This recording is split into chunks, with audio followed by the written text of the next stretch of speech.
tao ang umaasa na masinagan ng liwanag ng kaginhawaan. Ngunit sa ating mundo, ang iba ay nababalot ng kadiliman ng kahirapan.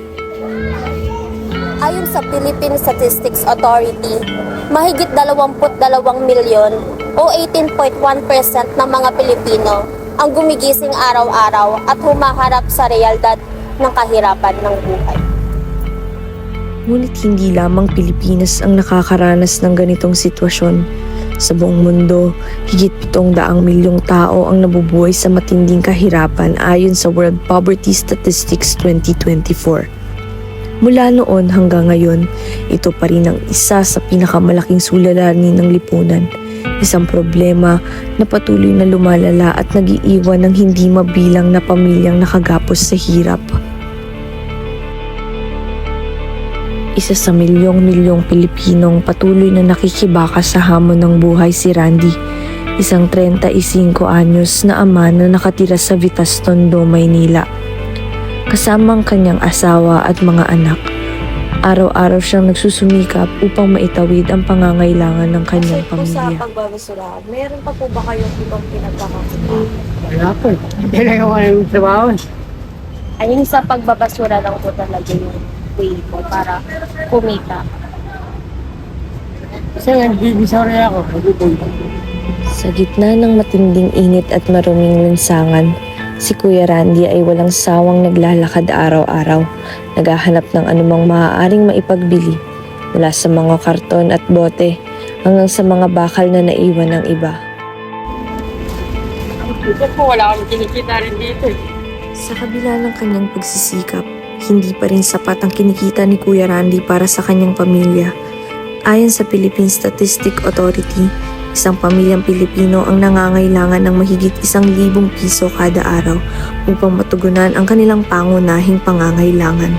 Ngunit tulad ng maraming Pilipino, si Kuya Randy ay kumikita lamang ng 200 hanggang 300 piso kada araw, isang halagang malayo sa sapat upang matustusan ang kanilang gastusin sa araw-araw. Sa bawat danas ng kahirapan, hindi maiiwasang tanongin nila ang kanilang sarili kung bakit patuloy pa rin silang nasa ganitong kalagayan.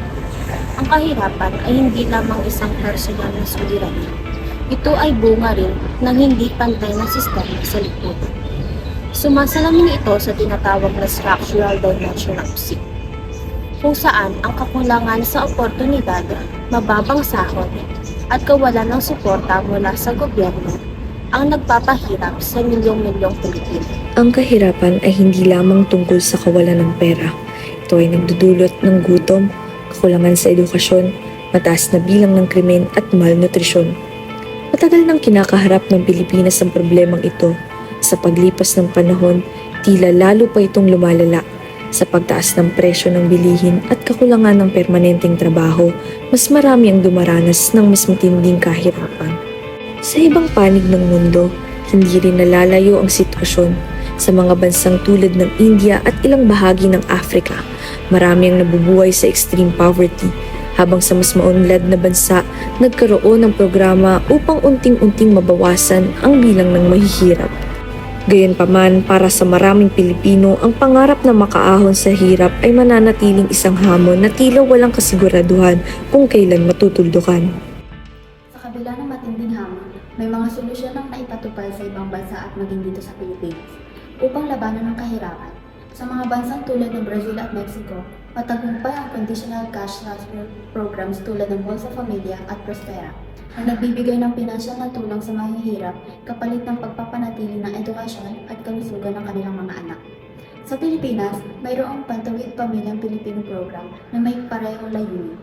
Ngunit, kailangan itong palawakin at pagbutihin ang implementasyon upang mas maraming pamilya ang hinag. Ang mga bansa tulad ng South Korea at Singapore ay nag-impose sa skill training and vocational programs upang matulungan ang mga mamamayan na makahanap ng mas mataas na sahod na trabaho. Sa Pilipinas, maaaring palakasin ang TESDA at iba pang vocational programs upang mabigyan ng mas maraming oportunidad ang mga mahihirap. Ang kahirapan ay hindi isang panghabang buhay na sumpa. May mga solusyon, mga paraan at higit sa lahat may pag-asa. Ngunit upang tunay na mapagtagumpayan ito, kinakailangan ng pagkakaisa mula sa gobyerno, pribadong sektor at bawat isa sa atin. Sama-sama nating hanapin ang liwanag sa dilim ng kahirapan.